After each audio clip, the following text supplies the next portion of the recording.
Wow. It has been way too long. Thank God we had The Rock to let us know that now was the time that we needed to come back. I'll tell you what, if it wasn't for the experience, the wisdom, the almost omniscience of Dwayne Johnson, we wouldn't be here. I know. Neither would the world of wrestling, evidently. Single-handedly. Hey, listen, we haven't been on in a little while, and we didn't have time to jump in on the meme train while it was going on. So we thought we'd just resurrect that meme for a hot minute. Welcome back to the Wrestle Chat podcast. My name is the Ant-Man. His name is Michael Glavin. Listen, we're just two dudes. We don't know any more than you do about wrestling. Well, actually, Michael does. He knows a lot. But we just speculate about things that we like and talk about things that we like and we don't like, and what could be improved, from our armchair quarterback positions in Texas and North Carolina. So excited to hang out with you again. I feel this is our excuse to actually, guys aren't going to jump on a FaceTime and just hang out and talk. Girls do that all the time.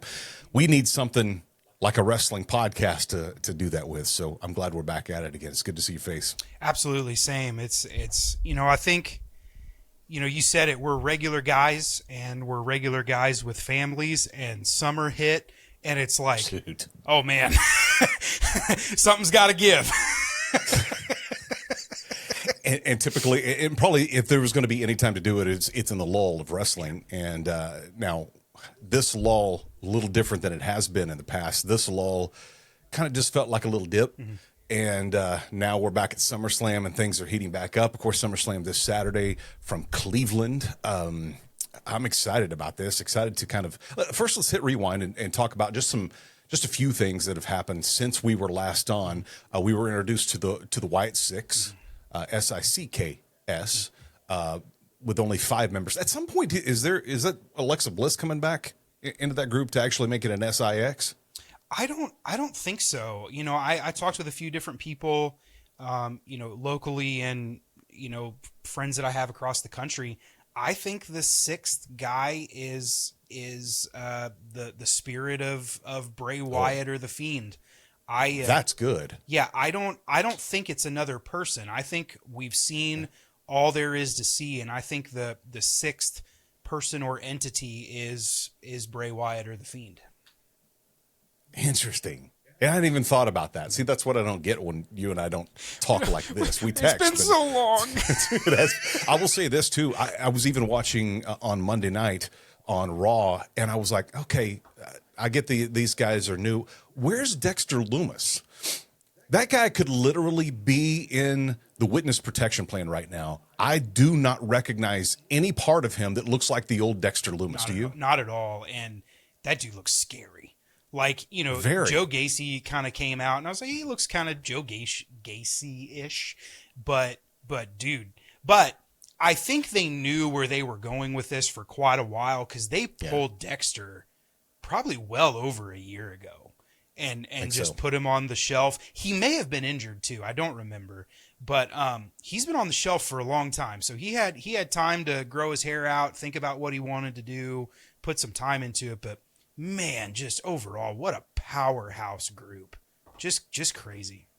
We're going to put you in the witness protection plan, and you're going to go by the buzzard. Is that okay with you? We were not introduced just as a first time, but if you are a follower of wrestling in general, but especially in the WWE world, introduced to your favorite person in the world right now, Joe Hendry. TNA talent, huge hit in NXT. How cool is this for him? Dude, so good. And I want to be very clear. I'm not going to pretend to be some sort of hipster that has known about Joe Hendry all this time. No. I rode the wave with everybody else that became aware of him. But you want to know where he really won me over? And I even texted you this. This was weeks ago. He did an episode with Chris Van Vliet. Shout out, Chris. Just the genuine love for wrestling and the genuine desire to do things for the fans.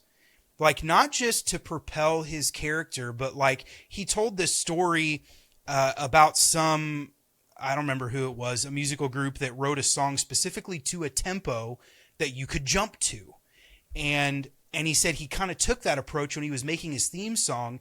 And he said, I very intentionally put the claps in there and the song changes and the music changes and all that type of stuff because I wanted it to be an interactive, entrance experience for everybody. And you see the passion for wrestling and the business just pouring out of him. And as cool as it was to be a part of like the meme and the song and all that, when I watched that podcast episode, he just won me over immediately. And so I'm super excited for that guy right now because he's everywhere. He's literally in NXT. He's doing TNA.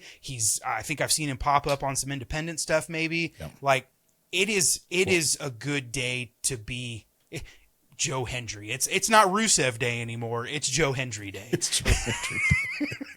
Well, it's funny. Even yesterday, he was back again on NXT, but it's NXT All American Bash, and Joe Hendry is just like part of the roster on NXT. I just wonder how long, and I hope they give him time to cook here. I mean, this popularity has popped, kind of, very recent, but give him time to cook. But I'm looking forward to seeing what he does when he inevitably moves up to the main roster of WWE, because that's going to be fun to hear that same pop with 15,000 people versus 500 people, 600 people, whatever the place holds there for NXT. So that's going to be a lot of fun. And by the way, for TNA is selling out their places now. TNA this had Slammiversary sold out show like 6,000 people. So congrats to them too. This whole lack of a better term and way overused forbidden door that has always been there between WWE and anyone else. It opened here with TNA, and it's been very fruitful for a lot of people, for both companies. John Cena announced his retirement year 2025 while we were gone. What do you hope to see from John that we haven't in this last run coming up in January when Raw moves over to Netflix? I'm not really sure. I think that's obviously they have a plan, because you're not going to announce a year-long retirement tour without having things set up, without having some type of plan. What I hope though is that it's not. Maybe I tee it up like this. I hope it's not the celebratory run around the bases after you hit a home run. Yeah. I hope that it's not just a bunch of one-off matches. I know the matches are going to be good. I'm not worried about that, but I hope we get to see John tell a story in whatever he's doing. And even, I have probably referenced this match, this encounter on this show more than anything else. It's probably dumb, but I go back to Triple H and Taker setting up for Mania. There was no other story other than two guys, two titans that just wanted to see who was best. And, there's part of me that wants to see John and Randy Orton. It doesn't have to be, the Viper Randy Orton, hating on John. It's just, we've done this a lot, and now it's time to decide who's going to go out on top. And man, it would just feel good. There's a story built in there. I remember 2014, maybe 16, somewhere in there, when Randy was a part of the Authority and him and John were battling back and forth for the undisputed WWE Championship with the big gold title and the W title.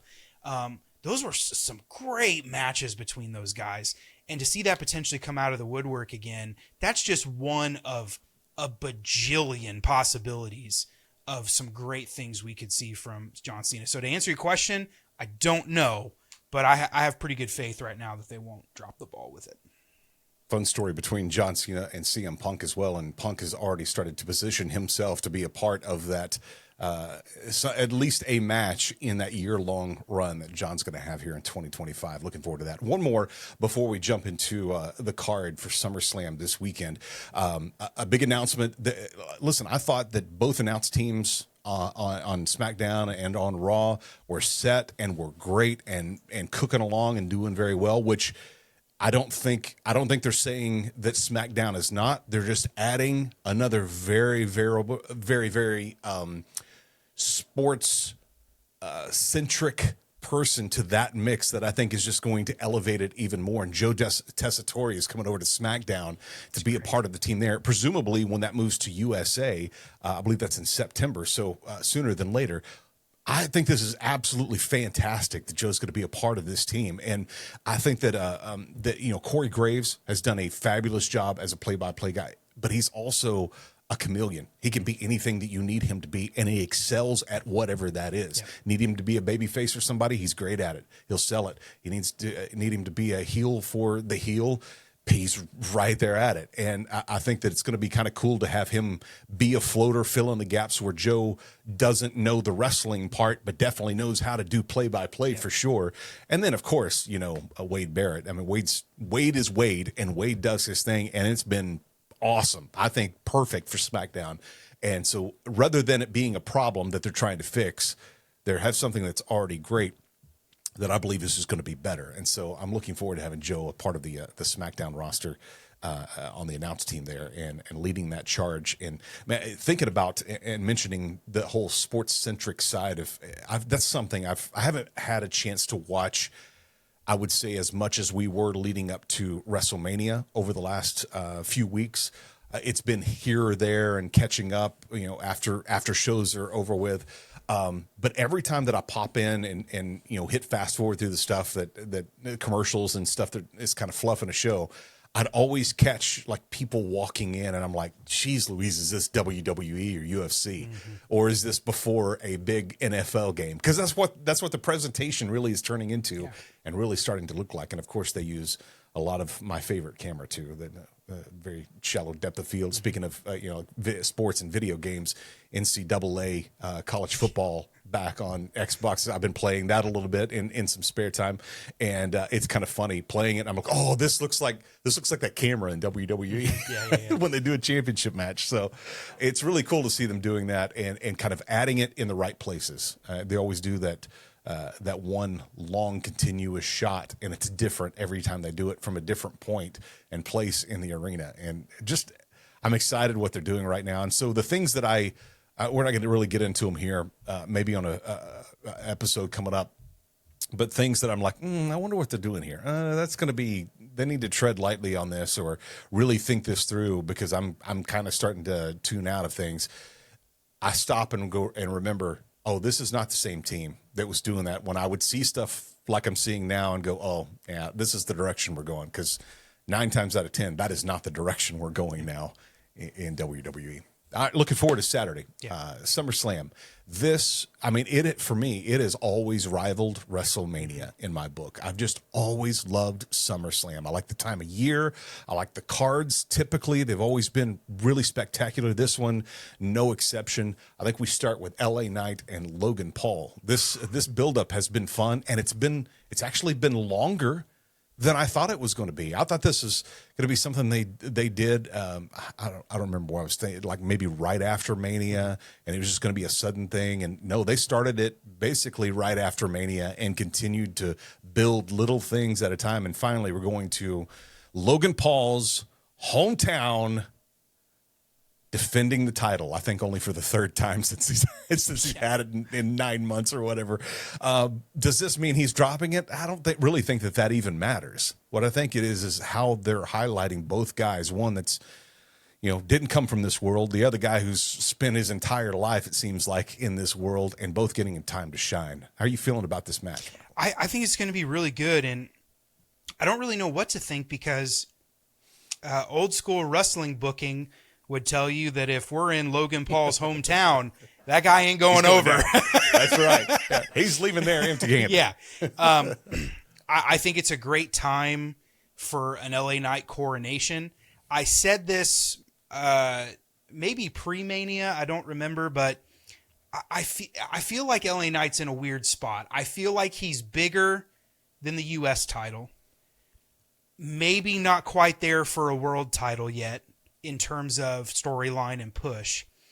So I do want to see him get some gold on him, but I'm torn about the U.S. title, if I'm being honest. If I get it, no complaints whatsoever. Yeah.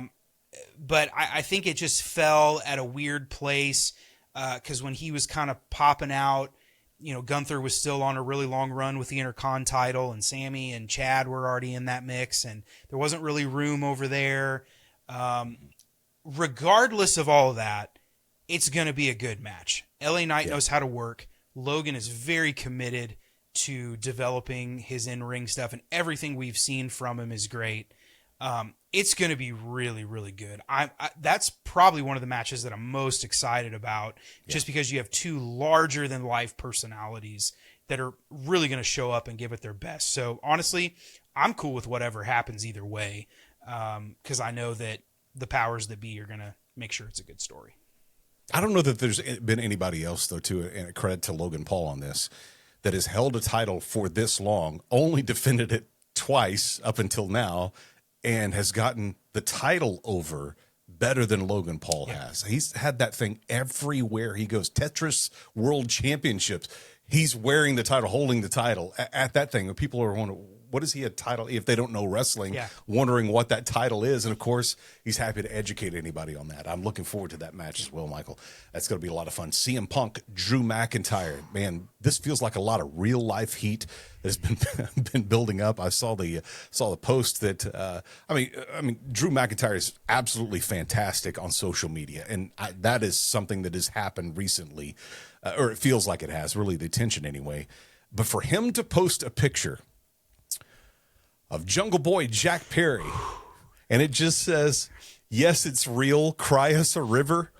So good. I mean, this. I don't think that ever would have been allowed, and probably would have just squashed the entire feud if Vince McMahon were still in the chair. But this is something that Triple H would have done when he was in DX. Yep. It is exactly something he would have really probably just, if he didn't give him the idea, he was applauding when he walked through the door, because it just builds so much anticipation for this match. And then you've got Seth Rollins as the ref. I mean, to say that there's going to be shenanigans and mishaps in this match is an understatement. What do you think the outcome is in this, though? The whole time you were setting this up, I was thinking, I have no idea which way this is going to go. I have no idea. It's so interesting because the title just completely became omitted from the story, which is not a bad thing. Right. I was concerned. You and I have had some interesting conversations over recent months where I said, man, I like Damian Priest, but it just doesn't feel like it's all the way there for him yet. Like, he's having a good title run. And the reason I bring that up is because I was worried that Drew was going to take it off of him before he really had a chance to grow into it, that Punk was going to take it off of him, that Seth was going to take it back. All of these four guys were in this situation together. And now that the title is removed from the picture, I take a little bit of a breath of relief, because now we're just telling a story about guys that just can't stand each other. Yeah. And so whatever happens, I know it's going to be a good match. I'm interested to see. We've seen Punk do a little bit since he's been back. But I feel like on this stage at this level, this is going to be where we really get to see a huge, not first outing, but one of the first big outings back in WWE. I'm curious to see how he works and how he performs and kind of what he can do. I'm not saying he's not capable, but I'm just saying we haven't seen it in a while. And so I don't know what role Seth is going to play in it. I don't know, but it's going to make me watch. That's for sure. Did you take chemistry in high school? Yeah, neither did I. Mainly because of stuff like this. I was afraid of compounds like this mixing, and I would be to blame for it. And now we're putting these three compounds that I'm sure is going to be flammable in a ring this Saturday, and I'm here to watch. I like watching things blow up. That's what do you Demolition Ranch. I love that. Yeah. What do you think the odds are that Seth Rollins does a callback to Shawn Michaels and wears like the booty shorts and the halter top ref shirt? Has to. Okay, so if I was really well prepared, I would have had this so we could put it up on the screen. But I saw an amazing meme this week, and it was from Lion King, and it had Mufasa and Scar they're lunging at each other. And it said, Drew McIntyre and CM Punk. And the bottom half of it had Timon in the outfit. It was like Seth Rollins. Like, this is a perfect meme. That's good. That's good. It's so good. Bayley and Nia Jax are going head to head for the WWE Women's title. This is the title match that Nia Jax got for becoming Queen of the Ring. If she wins, it's a short-lived title reign for Bayley. Me personally, I'm not sure how Bayley comes out of this with it, unless there's some shenanigans that go on between. I almost said Trish Stratus, but Tiffany Stratton and Nia Jax. It feels like something's going to blow up there, and if it does, it happens in this match. I think Bayley goes over on top, and maybe. Almost called her Trish again. Tiffany, she probably hates that too. Tiffany Stratton cashes in maybe that briefcase. Is this where we see both briefcases cashed in early from when they win it? How are you feeling about this match and the outcome of it at the end of Saturday? I love what Bayley's doing. My opinion on Nia Jax has not really changed. I say this every time. I'm gonna do the disclaimer like I always do. I have no issues with her as a person. She seems very cool, very sweet, very genuine. I was shocked when she showed back up because unless there's a fan base that doesn't exist on the internet, never talks, never writes letters, and is completely silent in the arena, I don't know who's rooting for her. Well, yeah. I don't mean that. I don't want to be mean, but I'm still not seeing a big change in her in-ring ability. It still feels very stiff and not safe, and a lot of different things. And so, I don't know. I hope that it's not a clean-cut match. I hope Nia doesn't go over. Sorry, Nia. But I'm not super jazzed up for this match, if I'm being honest. I feel like the story's been pretty weak going into it. Yeah, it's a King of the Ring setup. I get that. But, I mean, when you compare what we've seen with Bayley and Nia versus Damian and Gunther, it's night and day. Way different. Night and day. And I almost forgot it on the list, too, if that tells you anything. Yeah. I feel like there's one more, and I found it. That one. I think when you have, I think people make an assumption, even maybe like I accidentally just worded it now, like, oh, well, they just haven't put any stock into that rivalry. I don't think that's the case. I think stuff just naturally evolves, and we have a ton of other stuff that are on this card that are just hitting super hard. And on, March pay-per-view or something, maybe this match would hit harder than it is now. But the reality is it doesn't have a lot of steam for me going into it. I hope they prove me wrong. I really do. I really hope that they're able to do a barn burner and make something really cool out of it. One thing I do love is it feels like this entire card, all the title matches, it's even including, and we'll get to it here in a bit, but Cody and Solo, like there's still a chance that the title changes hands on every single one of these title matches. Yep. So that if you go into a pay-per-view and know that there's no way that person's losing this title, it kind of brings the temperature down. I think it's viable that every title changes hands. Let's move over to one that I'm kind of thinking really could happen. Sami Zayn and Braun Breaker. Is there anything but a Mack truck that could stop Braun Breaker at the moment? I don't know. It's interesting because I said that about his last title shot, and exactly, and I was wrong. And so I think this is the new age of storytelling in the WWE, because I think in a previous regime we would have been like, that guy's hot, put the title on him. But that's not the story. The story is you still have a grizzled veteran who is defending his title against an up-and-comer. And as great as Braun Breaker is, he's still an up-and-comer. And And I think it serves the story correctly for both guys that Braun did not go over last time. Yeah, I agree. And I think that as we build this tension and this push and pull, maybe he doesn't ever win the title at all. And maybe it is the veteran that continues to come out on top. And he moves on to something else. But the one thing that is for sure is that it's being done super well, because Braun Breaker lost to Sami Zayn, and the amount of momentum that he lost as a character and as a force was goose egg. And Zero. He is still strong. And like you said, is there a Mack truck that can stop him? No, but that doesn't mean he's winning a title either. And so it's just a really cool thing that they're doing with this situation that shows a lot of restraint, a lot of slow play, and a lot of wisdom.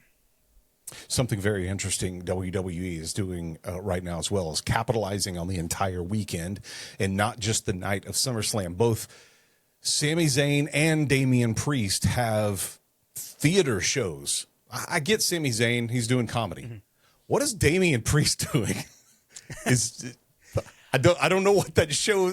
I just saw a night with Damian Priest. I'm like, are we going to dinner? Are we working out? Are we throwing axes? What are we doing here? In all seriousness, he's done interviews where people don't realize he's older than he looks. Yeah. He's like, I think he's young 40s maybe. And, and he tells, I don't know his full story. I hear the headlines that he says, but before he started wrestling a lot later than people normally do, he was like homeless and didn't really have anything going on in his life. And so part of me wonders if his show is just telling his life story and like encouraging people that like, hey, it's not too late to do something you want to do. Yeah. This is that other King and Queen of the Ring title match. Gunther taking on Damian Priest for the IC title. You said this earlier that the build-up for this one was much better than the Bayley Nia Jax build-up, and man, you're so right on that. Damian Priest has had a couple of hiccups, specifically the last one that he had when even Triple H said in the press conference afterwards, somebody said, the perceived that he didn't lift his shoulder and get his shoulder up and count of three. He's like, yeah, it didn't look like he did it either. I didn't see that either. He didn't get his arm up. Was that his mistake, ref mistake? I don't know. But the deal is it feels like there's been a couple of hiccups with him in this title run. He still has all the support from the people that he needs to have it. But maybe the fans, or is that just me and you? I don't know. Somebody pointed out, it was either like a YouTube reel, short, something, but somebody had spliced his entrances over the last several months since he won the title, and unless somebody did a really good job of pumping in crowd noise, which I don't think they're doing anymore, he's over. People are digging him. I know I am. I mean, I it's not that I disliked him ever from the start, but I was indifferent when he first got going, but he's settling into it, and he's got that championship vibe. He's separating himself from the Judgment Day. I'm more than happy to see more of him. The struggle comes in is that it's also Gunther. Very much so. And so it's I can see it going either way. I mean, I don't think either option is going to shock me. I don't know that I can see Gunther losing clean, if I'm being honest. I could see Damian losing clean. So I'm not sure what all that looks like, but the best thing I can say that I also said earlier is they're going to make me watch, and I'm not mad about it. Well, Judgment Day made a point to say that all the matches from coming up on this weekend will all be done just with the person. There'll be no Judgment Day out there with Damian Priest. So excited to see what happens there. I mean, that would be pretty massive for Gunther to win the world title. Not undeserving, but would be really cool for him to see where he's come from, to do what he's doing now, and to just continue to elevate, stair step his way up, and already at a world title match. And he's believable if he walks out of there with it. Yep. And it's also believable if he doesn't, which is just another testament to where everything is right now. Our favorite telenovela, Liv Morgan and Rhea Ripley for the Women's World title. You know that Dirty Dom's going to be involved in this some way. This is the one, unless things get weird and he ends up siding with Liv Morgan, I see Rhea Ripley just getting her title back and us moving forward with the crazy psycho just always cooking, rabbits in her kitchen, being Liv Morgan. Do you kind of see this one going that direction? Or do you feel like there's going to be some twists and turns in this? I think there's going to be some twists and turns. I saw a meme. I don't remember exactly what it was, but they were talking about the things that Liv has done for Dom. It's like, got him chicken nuggets. Judgment Day, Got him chicken nuggets, gives him back rubs, lists a couple other things. And it's like, or you've got the chick that yells at you all the time. Who are you going to pick? And I'm going to make just a random prediction. I think Dom is going to cost Rhea Ripley the match. That's kind of what I'm thinking too. It kind of feels like it's going that direction. And if that doesn't happen, that's fine.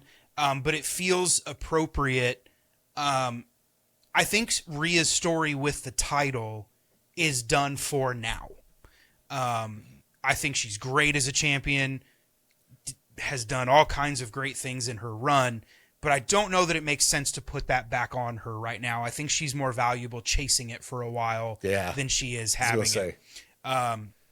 And so I think something's got to happen. The low-hanging fruit is Dom does that. It could be something else. Maybe Dom tries to help Rhea win and costs her the match accidentally.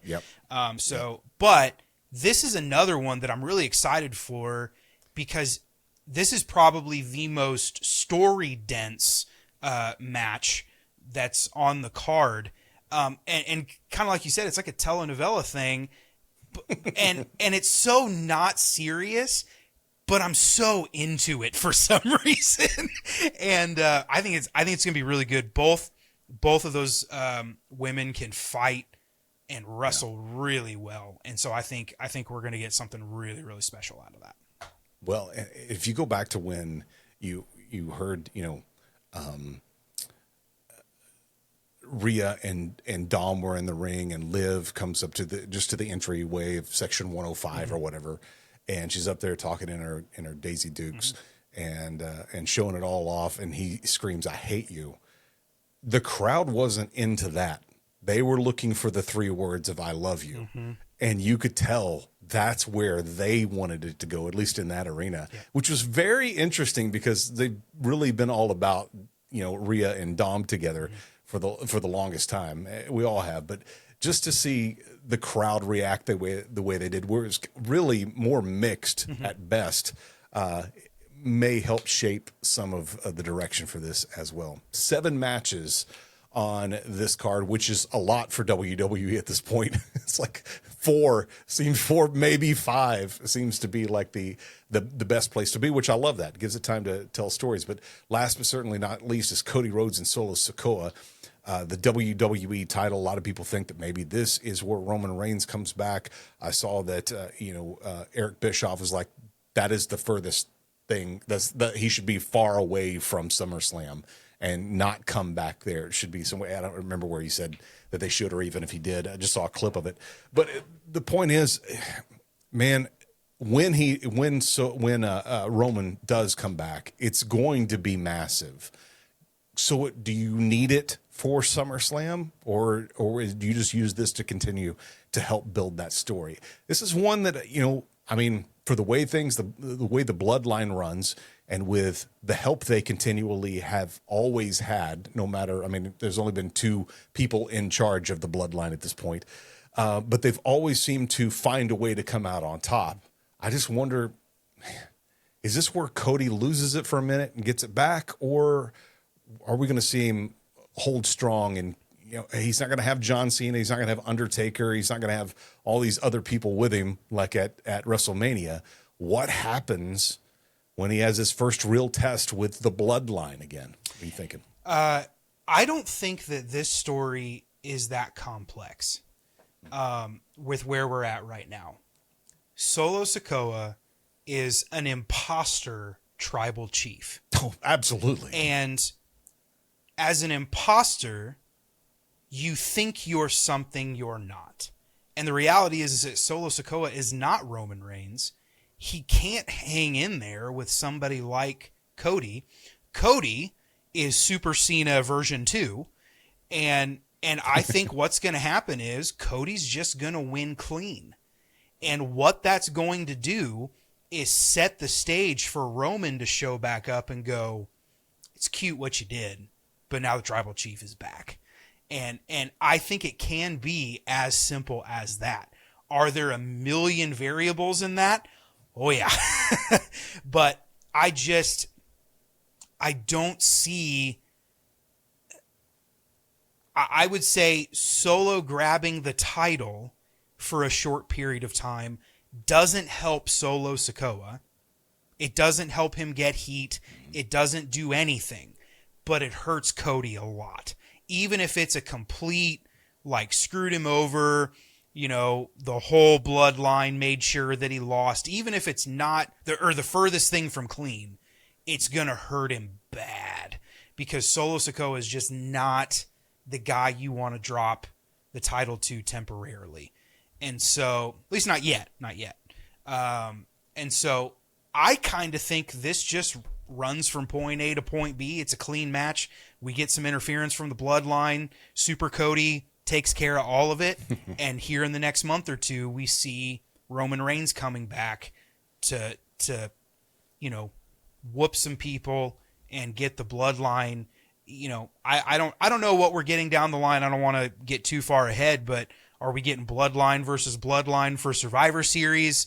Are we going to have these big faction elements week in and week out for a while? Whatever's going on, you know, it's very clear that we have 2 iterations of the bloodline. And I think we're going to see those things kind of set in place after SummerSlam. We have one more, not a match, but one more celebrity a part of this whole thing. Jelly Roll performing live at SummerSlam, and I'm still, if this were a prop bet, I would bet on it. Doing the worm with Otis. I'd like to see Jelly Roll and Otis doing the worm together. Kind of fun. If I can make that happen. Jelly Roll's a cool guy. He seems like an interesting cat, yeah. That's for sure. And you know, I will say that the last live performance was with Hardy, and it was one of the worst sounding performances. Hardy is actually a really good performer. Yeah, the sound was atrocious. That was at Royal Rumble in San Antonio, and I think everybody talked about that performance till the end of the show when the actual big Royal Rumble match happened, and even afterwards. So just keeping my fingers crossed that they've got the sound already worked out for Jelly at this one. Oh, Mr. Roll will not be very happy if it sounded like a Hardy. Yes, I would call him Mr. Roll if he were here right now. Looking forward to Saturday. Looking forward to catching up with you guys again next week. Glad to be back with you. School getting ready to start and kind of get back into a normal routine. So we'll work to do the same and be back with you on the Wrestle Chat podcast. Anything else we should hit before we roll? It's a great time to be a pro wrestling fan. Sure is. All right. We'll look forward to tweeting along with you guys this weekend during SummerSlam. Starts at 6 p.m. Central. There's a 2-hour pre-show. And so, yeah, exactly. So what else is going to happen in that? I don't typically watch the pre-show. It's just a recap. Mm-hmm. When they had matches and pre-shows, I like that. But just recaps, I'll watch 30 minutes before and see what I need to catch up on. But looking forward to that. Be tweeting along. You can find me at the AntMan on Twitter or X, and let's tweet during the show. It'll be a lot of fun. For Michael Glavin, I'm the AntMan, and we'll see you guys next week here on the Wrestle Chat podcast.